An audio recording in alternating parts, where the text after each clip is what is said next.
Hey guys, Britt here. Welcome to End Times Bible Prophecy. Today we're going to talk about a number of news headlines directly and indirectly related to Bible prophecy. So let's dive right in. This first one is from the Jerusalem Post. It's titled, Syria Asked Iran Not to Attack Israel from Its Territory.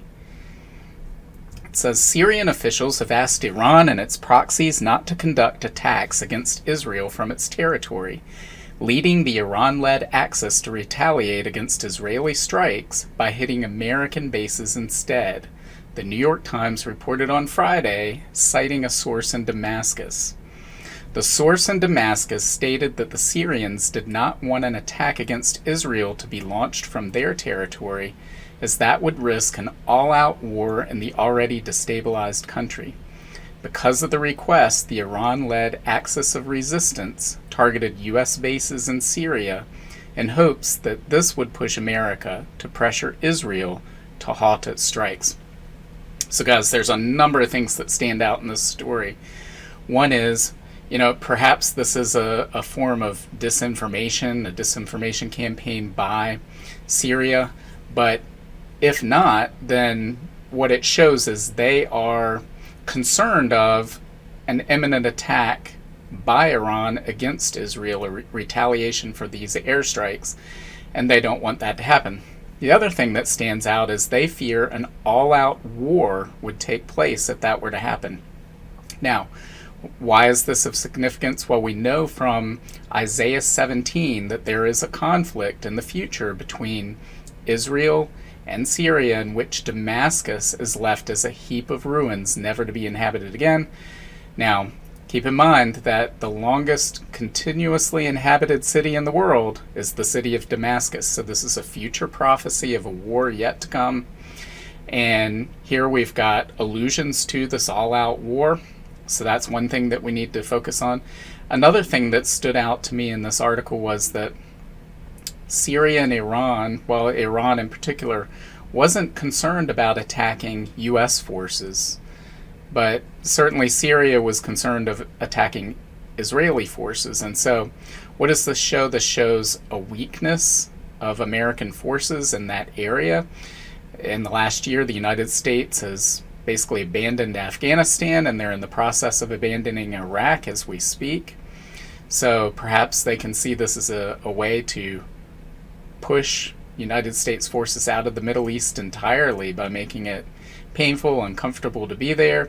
They see a weak administration that, once attacked, is going to put pressure on Israel to stop its airstrikes. At least that's their thinking. That's how they view this.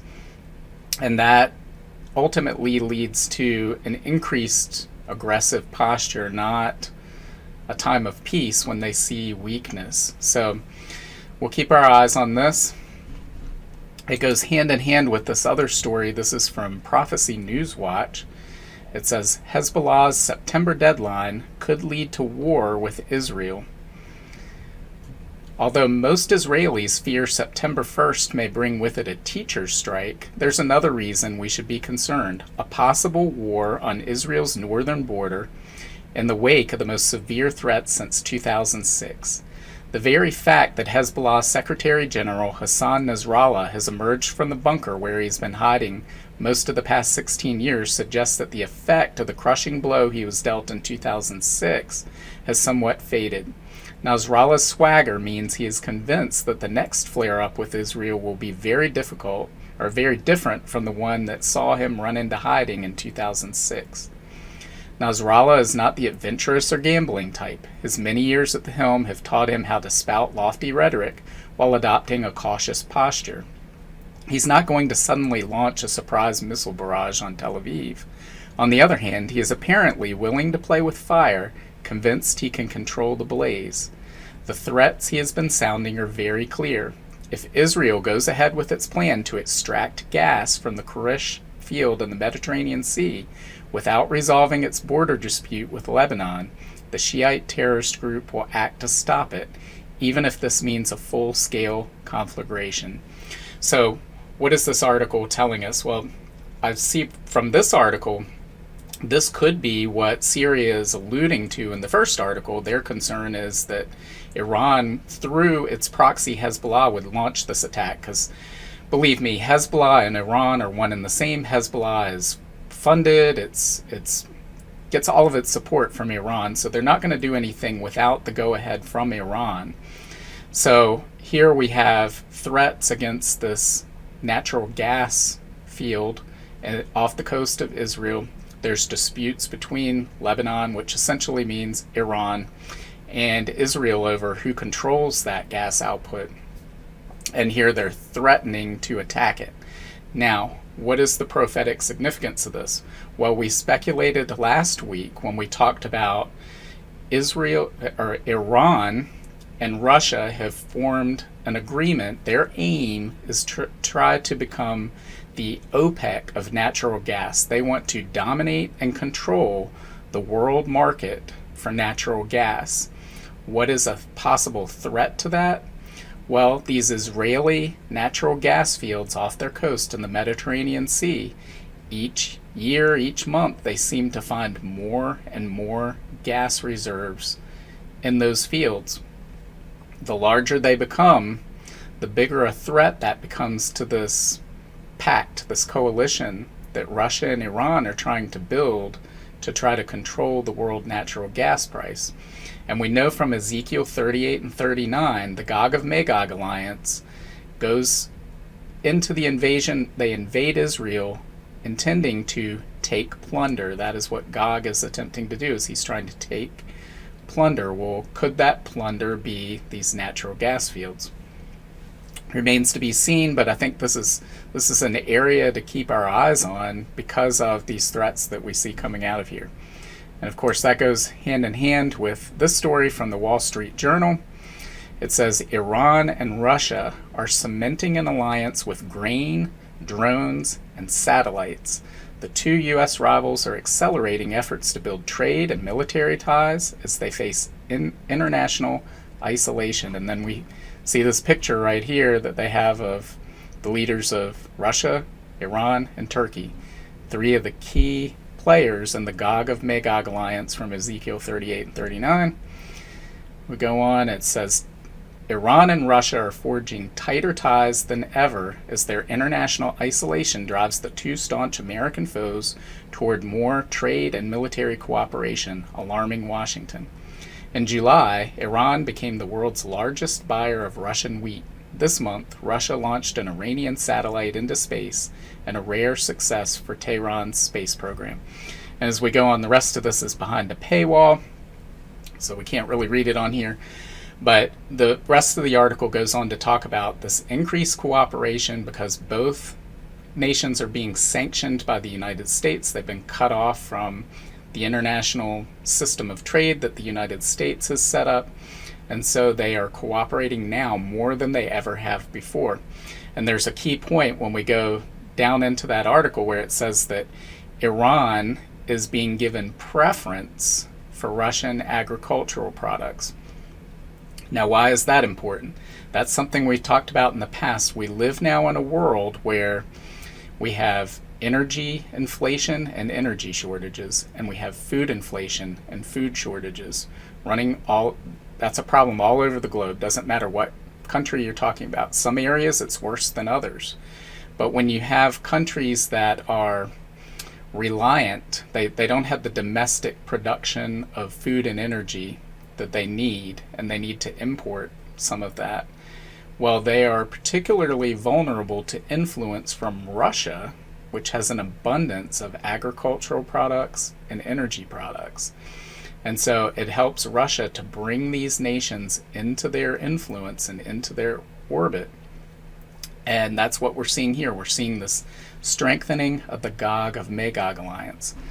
Now that goes right into the story from Reuters, which says Taliban officials nearing contract for purchase of gasoline from Russia. The Taliban administration is in the final stages of talks in Moscow over the terms of a contract for Afghanistan to purchase gasoline and benzene from Russia, Afghan officials told Reuters. The spokesperson for Afghanistan's Ministry of Economy confirmed that an official delegation chaired by the Commerce Ministry was in the Russian capital and finalizing contracts for supplies of wheat, gas, and oil. So there we have it, food and fuel. So food and fuel are what's needed to sustain life. That's what's needed to prevent revolution and overthrow of your government. If you have a lack of energy, and particularly if you have a lack of food, your government is not going to stay in power long. So if you can't supply those for yourselves domestically as a government, then you need to look to the outside. And Russia is there waiting and willing to supply that. But again, there's going to be strings attached to any deal that Russia makes. And so what's significant about this? Well, I'd like to pull up this map. This is from Lamb and Lion Ministries at christandprophecy.org. I've pulled this up before. I think this is a great map that's illustrative. It gives a good visualization of the Gog of Magog alliance and what those nations are, where they exist today. And so we see Russia up here. We see a lot of these nations that were former Soviet republics that are aligned with Russia today. We see Iran, Turkey, but here we have Afghanistan included in the Gog of Magog alliance. And up until last year, there were a lot of people that said, well, how do they fit into the Gog of Magog alliance? The United States controls Afghanistan. It's kind of hard to believe that they would engage in this invasion of Israel as part of this alliance. But now we're seeing Afghanistan coming under the influence of Russia. And I can't imagine that they won't stay under that influence, given that they're surrounded by nations that are under that influence, and given their need for food and fuel, of which Russia has an abundance. And they're willing to give in exchange to friendly nations with strings attached, right? What are these other nations we see along here? Well, we see Ethiopia, Sudan, Libya, Tunisia, Algeria, these North African nations. What do they have in common?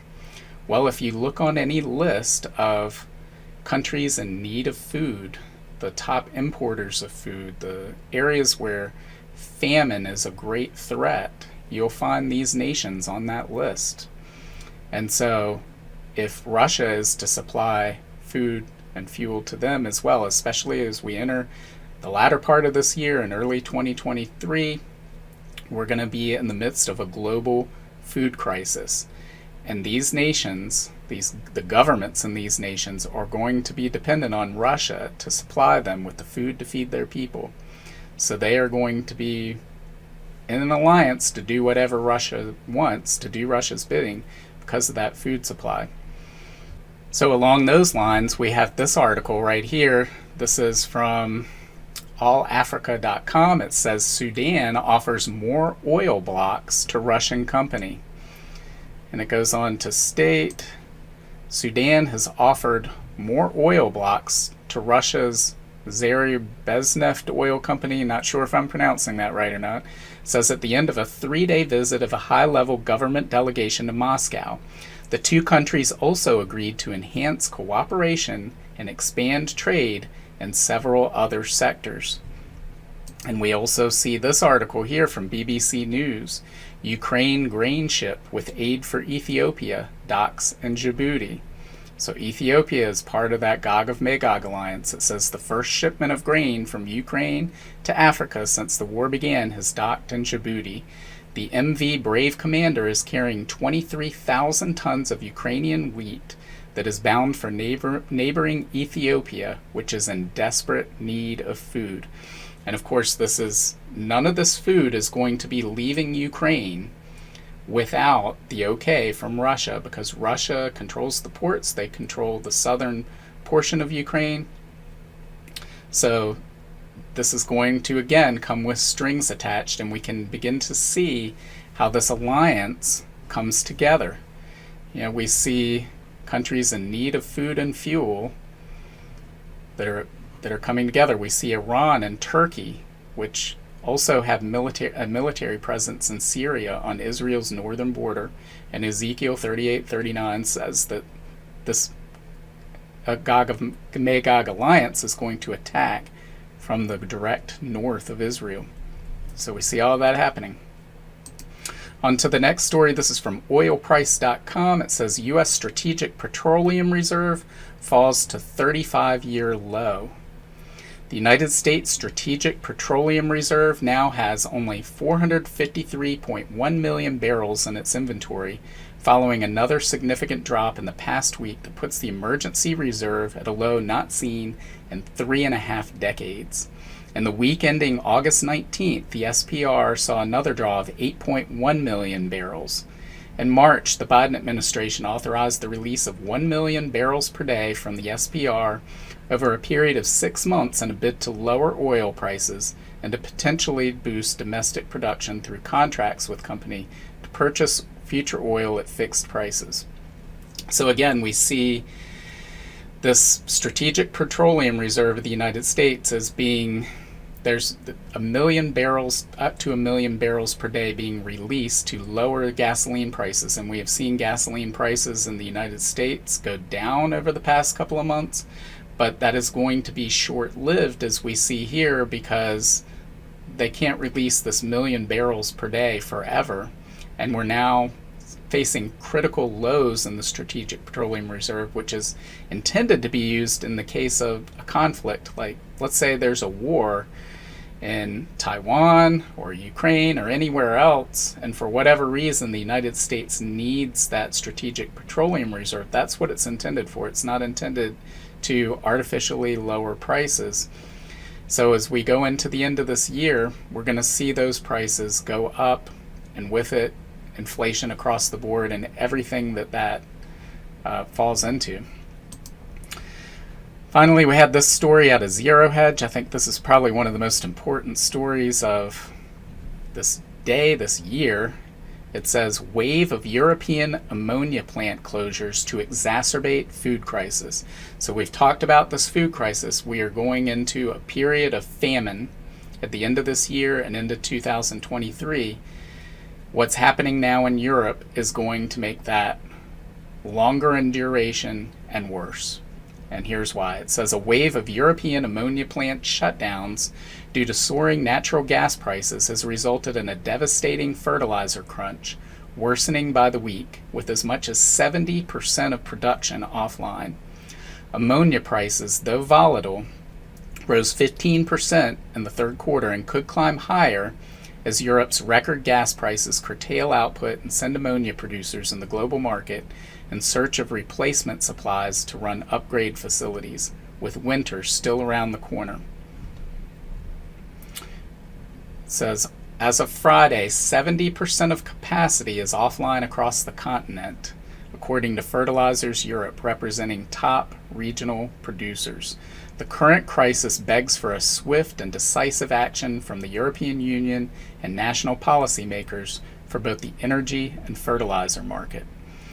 It says the region's Fertilizer Industry Association warned the energy crisis is rippling across many industries and could heavily impact the food industry. We are extremely concerned that as prices of natural gas keep increasing, more plants in Europe will be forced to close. This will switch the European Union from being a key exporter to an importer, putting more pressure on fertilizer prices and consequently affecting the next planting season. So guys, here we have the food crisis getting worse. The outlook for growing food in the year ahead just got much worse. We're seeing the fertilizer situation, which was already problematic, has now kicked into hyperdrive. There is not going to be enough fertilizer to get the crop yields that we need for at least a year, or maybe more, to feed the world. Plain and simple. So, again, we've been over this before. There is famine in our near future. Countries like Europe that are short the fertilizer, that typically are exporting it, that are typically exporting their agricultural products, but now they're in a historic drought to where they may not be doing that. They have the means and the resources to buy that food up on the international market, which means that the countries that don't are going to be left without. And it also goes back to what we were talking about with Russia's influence with some of these Gog of Magog coalition nations. They are going to do Russia's bidding because Russia has the food they need, and Russia is going to give that food to those countries that do Russia's bidding. So as we move into the rest of this year, look for Russian influence to gain and look for increased food prices. I know they've increased a lot and substantially in the last year. It's going to get worse, and we need to be preparing for that. Prepare yourself, prepare your family, prepare your friends and neighbors. Look out for your local community. Your local food bank could use food, and some of these countries, look for good charities that you can give to that can help feed people who need you at this moment. So, guys, I know this sounds dire, but again, our hope is in Jesus Christ, and all of these things are signs pointing to his near return, and what a glorious day that will be. So lift your head up high with joy and anticipation, because Jesus is coming back. Make sure to like and share this, and God willing, we'll talk tomorrow. Bye. If you want to learn more about the end times and Bible prophecy, make sure to sign up for my free monthly newsletter and get your copy of my free ebook, 7 Signs of the End Times. Just follow the link in the description to get your free book. Also, make sure to check out all of my books. Just look up Britt on Amazon, Barnes & Noble, Apple iBooks, Google Books, Kobo, or anywhere books are sold. Thanks for watching today, and until next time, keep your eyes fixed on Jesus, the author and perfecter of our faith.